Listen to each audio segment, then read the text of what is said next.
More than half of all companies globally are family-owned or operated. Family businesses contribute 70% of the world's GDP and account for 65% of jobs. Their voices are important. Their stories must be told.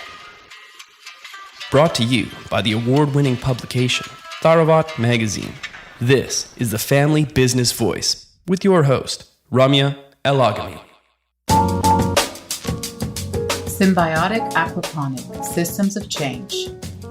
Not only does the name Symbiotic Aquaponic describe the business Kaben Smallwood founded with his brother Shelby, but it is also a tribute to the values that inform its trajectory. Originally, Kaben thought the terminology might pique the interest of those not familiar with the ancient method it describes. In fact, a cursory search would reveal that aquaponics is a system combining aquaculture and hydroponics to create a controlled environment that recirculates water between a fish pond or tank to irrigate plants. This ancient agrarian practice has been in use for thousands of years, but applying aquaponic principles to modern agriculture is revolutionary. When Kaben Smallwood first learned about aquaponic systems, they resonated with his vision of sustainability, a cultural tenet passed down to him through the generations of his tribe, the Choctaw Nation. We sat down with Kaben to discuss the revolution in sustainable food production, how his heritage influences his entrepreneurship, and what the pandemic might mean for the future of aquaponics. Enjoy this episode with Kaben. Very few of us actually understand aquaponics and how it works. So I think it's a justified assumption here that most people don't understand at all what this is about. So I think for my own education and for that of our listeners and our readers, it would be really great if you can tell us a little bit more about what it is, how it differentiates itself from traditional systems, and what also made you guys go into it in the first place, because that would be really interesting for us to understand the connection. Sure. So initially, aquaponics, by definition, is a recirculating water system where you raise fish and produce. You put those two worlds together in a controlled environment, and you're able to get a highly efficient growing system in which you get a protein source and a vegetable source while conserving resources. My background and my brother, who is key and integral to the company, he's more of the system designer and the tinkerer. Growing up, we had a family farm in Tallahena, Oklahoma. My grandpa, who passed away about 5 years ago now, was really integral in teaching us how to farm in what he would call the old ways. So We're very fortunate to be Native American. Choctaw is our tribe.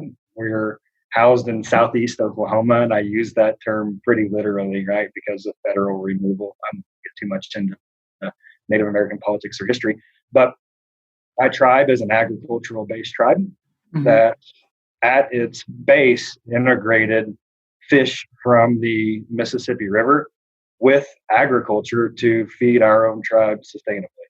So what we found was, growing up, gardening was fun. It was rewarding. It allowed us to feed our communities. It allowed us to feed our families.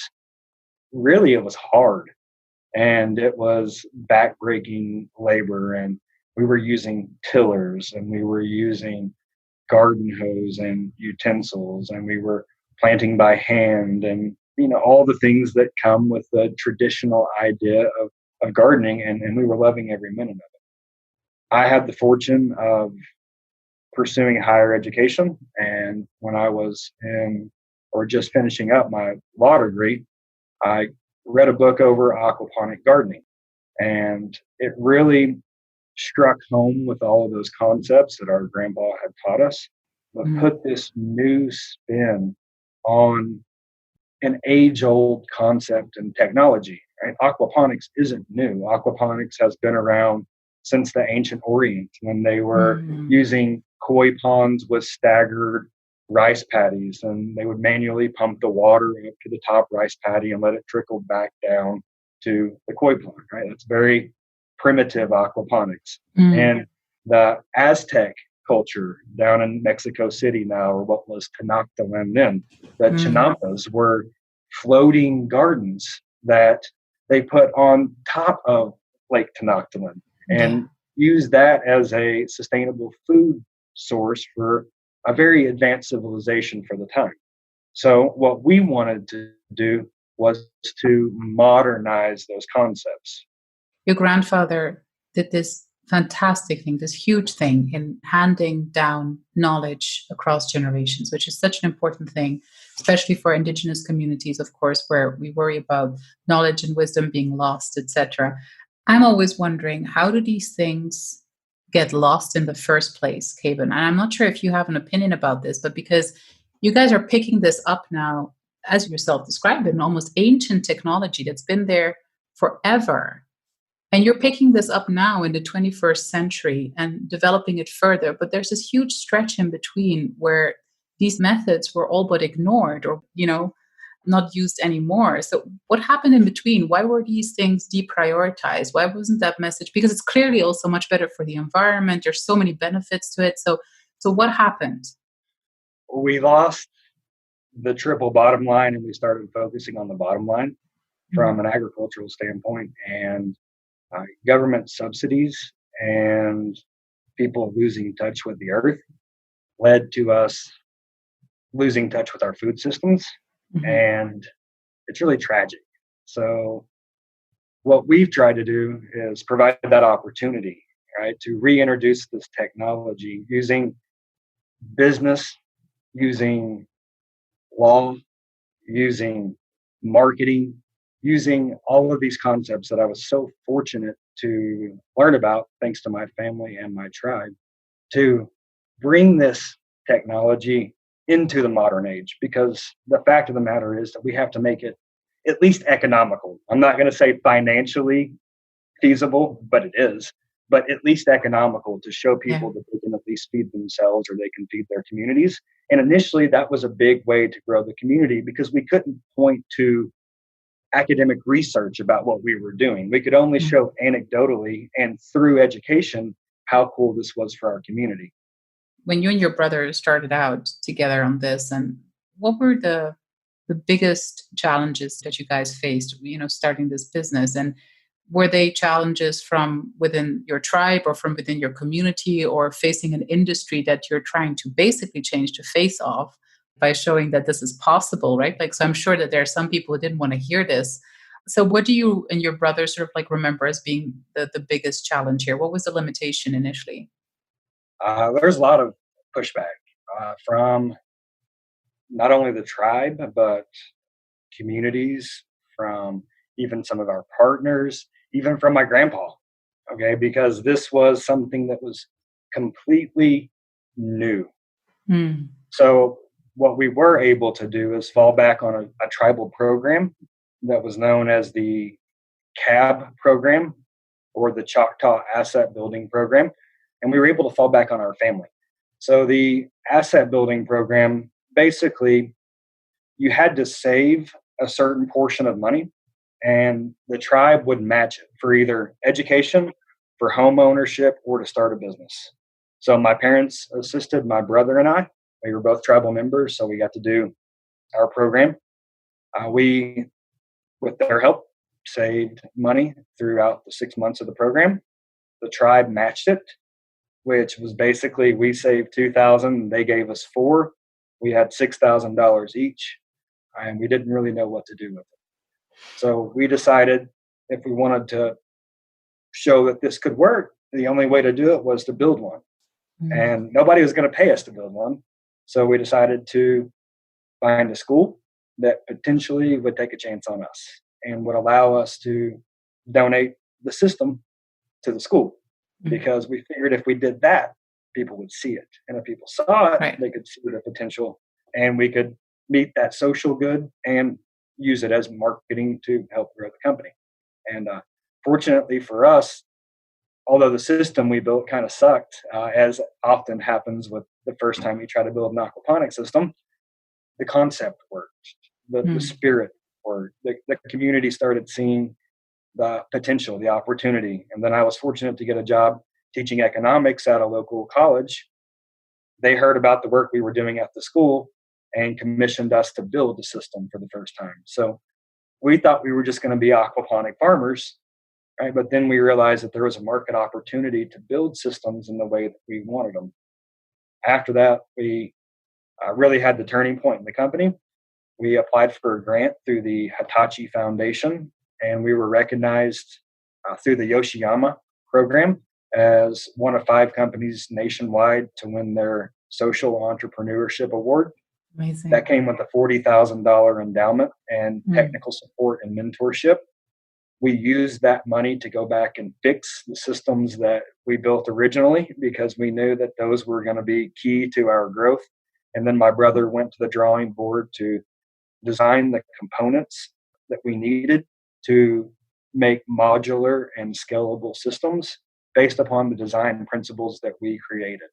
So the role of and it's important to us just to emphasize this because one of the reasons why we wanted to particularly talk to you for our special feature that's coming out is, of course, the connection with your tribe and how that is actually, so first of all, led you to the technology itself and to the way of doing things itself, but is always also been part of your motivation. So tell us about how it still intersects with each other now. Like obviously you told us how it got you your start, etc. Today, how do you position your own cultural identity and your tribal identity within the business? How do you make these two things sort of like work together? I think that they're one and the same, and it's our job to use our platform to, number one, speak about our Native American heritage. I think that it's part of who we are, it's part of who the company is, and it's part of why we've had the limited amount of success we've been fortunate to have so far. Additionally, I think that this technology is prime for Native American tribes. I see things going on reservations, not only in the United States, but abroad with indigenous people, whether it's the struggle for food, whether it's the loss of connection with the land through deforestation, whether it's purposeful stripping of rights by governments to assimilate and to do away with these cultures that are really key to learning some of these ideas that can shape the green economy. If you think about how you were brought up and what your grandfather and your parents and your tribe has taught you, what are sort of like the tenets that you think really need to come back to the foreground as we continue to hopefully understand that we're a guest on this planet and should behave accordingly? I was just wondering if, even from your childhood or even now, what are sort of the core values that you think should really emerge from just the conversations between you and your community towards a global platform for everyone to embrace? I think it's kind of my personal mantra that I've adopted. And I got so tired of hearing the word sustainability thrown around. It was a buzzword, and nobody, in my opinion, really took the time to define it or look down inside to see what that looked like from an economy standpoint, from a natural resource standpoint, from how much time you can spend with your family, whatever that finite resource is. So what I came up with was sustainability is providing for today while leaving for tomorrow. And if everybody made that their focus, we wouldn't have hungry people. We wouldn't have excess. We wouldn't have a world where we basically have to get shut down because our civilization does so much damage to the world that it's going to make us quit one way or another. And if we could achieve that as a hive mind to where everybody followed that principle and those tenets, we would not have an issue as a civilization, and it would be utopia. So I know that's impossible, right? But if we can just get the majority of people, that's all we need. If we can get the majority, then we can change the entire world. It's what you just said as well before about the word sustainability and how it's being bandied around quite far and quite loosely, and I would say definition attached to it. I would quite agree with you. It's the same though with the expression of the triple bottom line. We do see a lot of businesses claiming it. Some of them are living it. It's quite hard to tell. Your whole business model has been built around the triple bottom line. I wanted to ask you, in the face of a world that is going through this pandemic and us, I think, being increasingly faced with the reality that things will not go back to normal, but that we will truly be faced with a totally new reality. Do you think the definition of what the triple bottom line is going to change? Like, do you believe that we need to consider expanding that notion? Do we need to take this current, like this possibility of pandemics, for instance, this huge possibility that obviously only convinced everyone now that it's happened? Is this something that you feel like we should start including into this conversation as to what makes a business profitable, successful, and sustainable? I think we have to, because right now it's society that is marginalizing these costs that are created by our inefficient Mm, economic systems. Okay, so I don't ever think that, I hate this, but it's true. I don't ever think that the financial bottom line is not going to be important for people. That's the nature of humans. That's the yeah. nature of people. That's the nature of competition. It's the haves and the have. Yeah. What I think and what gives me hope is that I see different governments, I see different communities adding additional weight to community and to environment.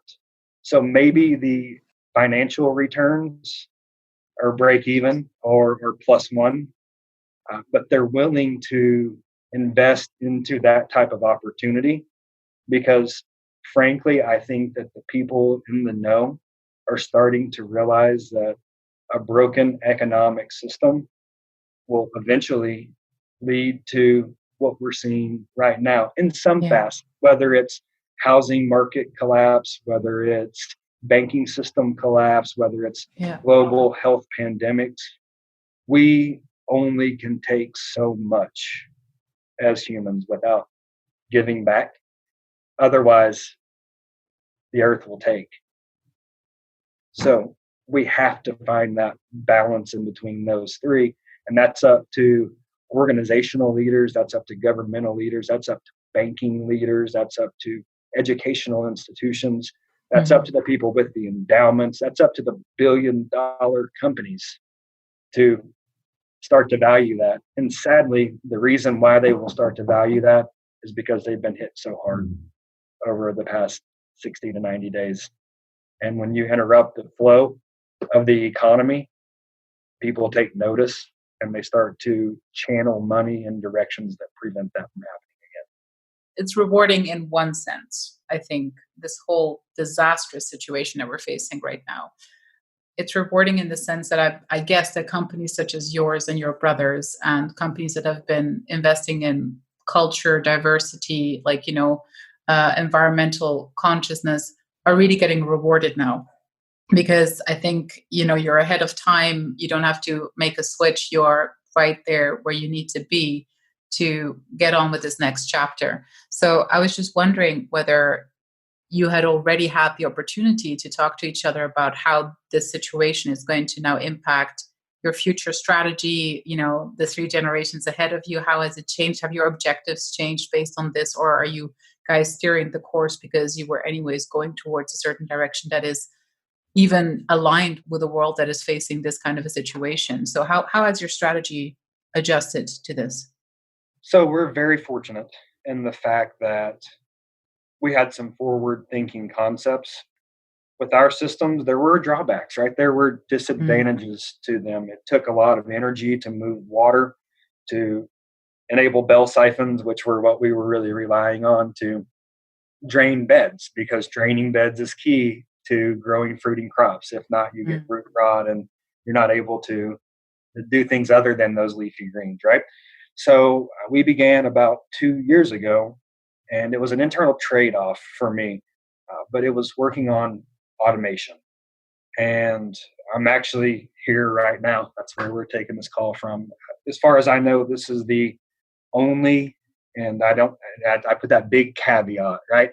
As far as I know, this is a new deal here, and what I'm calling it is CEBA, CEBA, Controlled Environmental Biological Agriculture.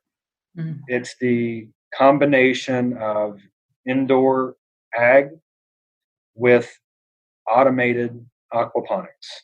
Wow. And the major benefits and the reason why we really pushed our company this direction wasn't because we had the foresight to see the global pandemic, right? It was because we looked at the issues in the agricultural industry and we looked at the people that we could most help. And sometimes that means by replacing those people, as sad as that may be. Agricultural workers are exposed to the most inhumane and the most horrendous conditions that you could ever possibly imagine. It's basically indentured servitude all the way to slavery, depending on where you're at and how bad the conditions are. Automation does destroy jobs, fact.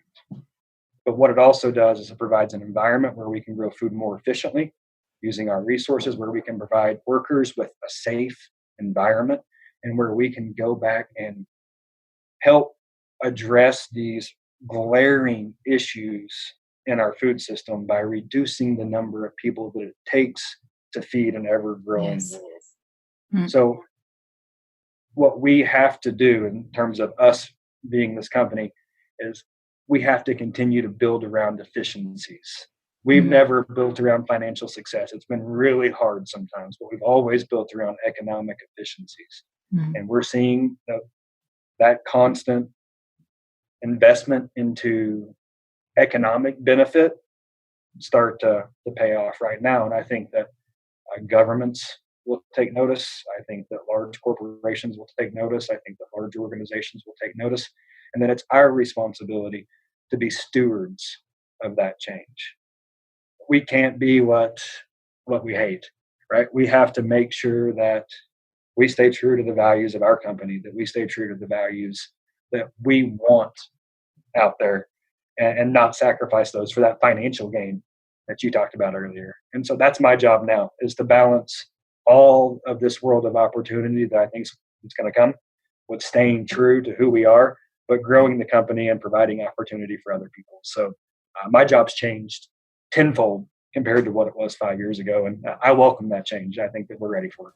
We're looking forward to following you as this evolves, as the situation evolves, and looking where you guys are at. And thank you so much for doing this conversation with us. We really appreciate it. Thank you for listening to the Family Business Voice. Subscribe to our channels now on iTunes, TuneIn, Stitcher, or Spotify to be notified of our weekly episodes.